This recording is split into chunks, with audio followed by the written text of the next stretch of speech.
다가오는 새학기에 맞춰 학교 방역 지침이 나왔습니다. 학생이나 교사가 확진자와 접촉을 했더라도 검사 결과 음성이면 일단 학교에 갈 수 있고 매일 학교에 가는 걸 원칙으로 하되 상황에 따라서 학교가 조정하도록 했습니다.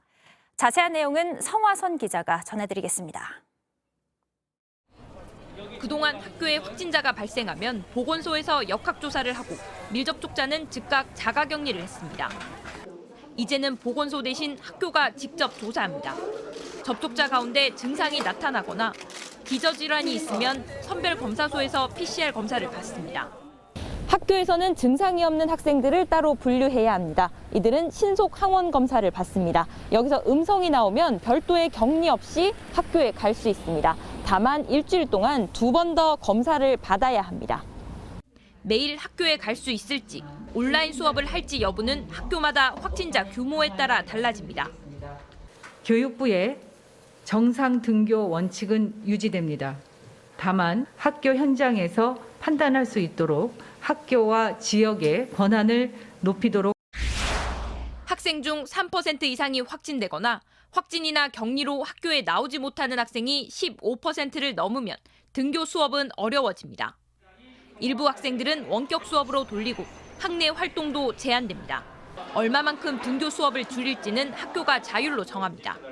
과대 과밀학급에서는 학교장이 확진자 기준을 3%에서 더 낮출 수도 있습니다.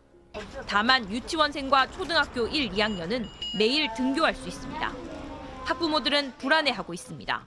일단 당장 내 아이가 가도 되는지 안 되는지, 그리고 가도 안전한지, 그러니까 보내도 걱정, 안 보내도 걱정이라서. 학교의 자율이 커지는 만큼 업무와 책임도 늘어날 걸로 보입니다. 교원 단체들은 학교에 지나치게 많은 방역 부담을 떠넘기는 것이라고 비판했습니다. JTBC 성화선입니다. 어제 광주 아파트 붕괴 사고 현장에선 피해자 1명이 추가로 수습됐습니다. 실종된 노동자 6명 중 5명이 돌아왔지만 아직 현장에는 남은 1명이 매몰돼 있습니다. 정진명 기자입니다. 119 구급차가 사고 현장을 빠르게 빠져나갑니다. 어제 오전 27층 바닥에서 발견된 실종자입니다. 찾은 지 4시간 만에 수습돼 지문 감정을 통해 신원도 확인했습니다. 피해자는 앞서 위치가 확인된 매몰자를 수습하기 위해 진입로를 만들던 중 발견됐습니다. 투입된 인명구조원이 미세한 반응을 보였습니다. 보인 부분에 대해서 오늘 수작업으로 작업을 하는 과정에서 아직 26층에 매몰자 1명이 남아있어 구조 작업은 계속 진행되고 있습니다. 매몰자는 지난 1일 위치가 확인됐지만 잔해물이 겹겹이 쌓여 구조에는 어려움을 겪고 있습니다. 혹시라도 모를 또 2차 피해나 또 안전상의 문제가 없도록 만전을 기해서 마지막 분들이 구조될 때까지 최선을 다해 주시길 바랍니다. 피해자 가족들은 마지막 남은 매몰자가 수습되면 합동 분향소를 차릴 계획입니다. JTBC 정진명입니다. 대통령 선거가 이제 29일 앞으로 다가왔습니다. 첫 TV토론 이후 저희 JTBC가 여론조사를 했는데요. 지지도에서는 민주당 이재명 후보와 국민의힘 윤석열 후보가 오차범위 안에서 접전을 벌였고 당선 가능성에서는 윤석열 후보가 앞섰습니다. 연지원 기자의 보도입니다. 여야 후보 4사람이 다음 달 대선에서 붙는다면 누구에게 투표할지 물었습니다. 이재명 더불어민주당 후보 34.1%, 윤석열 국민의힘 후보 39.9%로 오차범위 내의 접전입니다. 심상정 정의당 후보는 3.3%, 안철수 국민의당 후보 8.3%의 지지를 받았습니다. 막판 최대 변수가 될 수 있는 단일화를 통해 세 후보가 대결하면 누굴 지지할지도 물었습니다.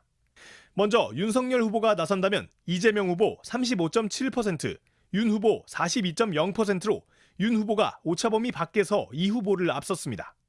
안철수 후보가 나오면 이 후보 33.6%, 안 후보 28.3%로 오차범위 안에서 접전입니다.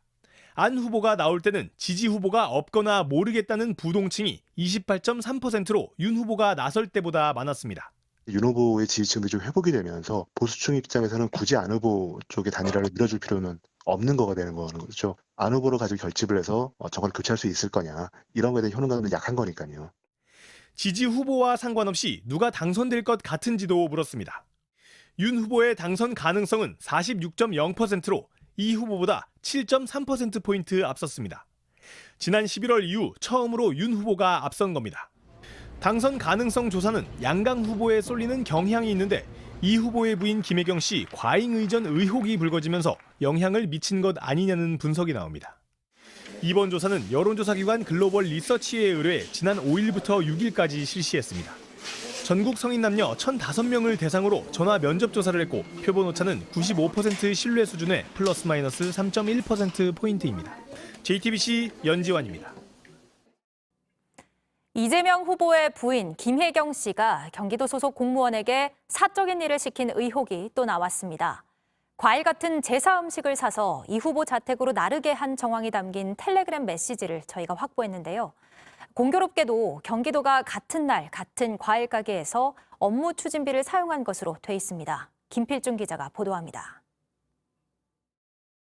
지난해 3월 당시 경기도청 직원이었던 A씨가 도청 총무과 소속이었던 배모 씨에게 보낸 텔레그램 메시지입니다. 과일 가게에서 제사용품을 받아서 사진 찍겠다고 돼 있습니다. 이어 전과 배, 사과, 황태포 등을 찍어 올렸습니다. 그러자 배 씨는 자동차에 실어주고 퇴근하라며 성남시 순회동에 있는 이 후보 자택으로 물건을 전달하라고 지시합니다. A 씨는 지시에 따라 자택으로 이동한 뒤 조수석 뒷자리에 넣었다고 보고합니다. 이 과정에서 배 씨는 전 냄새를 맡아보라, 혹시 쉬진 않았느냐고 묻기도 했습니다. 제보자 A 씨는 이 후보 측이 명절뿐 아니라 평소 가족 행사가 있는 날에도 심부름을 시킨 증거라고 주장했습니다. 실제로 A 씨가 제사 음식을 받은 날은 이 후보 어머니의 음력 기일이었습니다. A 씨 측은 과일집에 가면 전용 장부가 있었고 경기도에서 왔다고 하면 그냥 가져가도록 했다고 주장했습니다. 따로 결제가 없었다는 겁니다. 어떻게 된 건지 직접 과일 가게를 찾아가 봤습니다. 경기도청에서 여기 자주 나와요? 몰라요. 머리 아파. 아니, 저기 가면은 상관없어요. 몰라요, 취재진은 A씨 측이 과일을 산 날 경기도의 업무 추진비 집행 내역을 살펴봤습니다. 같은 과일 가게에서 내방객 접대 물품 명목으로 43만 원을 처리한 걸로 되어 있습니다. 이에 대해 경기도는 지출 결의서와 전표를 통해 해당 점포에서 구매했고 목적대로 사용한 건 확인했다고 해명했습니다. 다만 구체적으로 무엇을 샀는지는 알 수 없다고 덧붙였습니다. 민주당 선대위에서도 비서실에서 업무 추진비로 구매한 과일과 제사 음식은 무관하다고 주장했습니다. 그러면서 제사 음식은 후보의 사비로 샀고 현금으로 구매해 영수증은 없다고 밝혔습니다. JTBC 김필준입니다.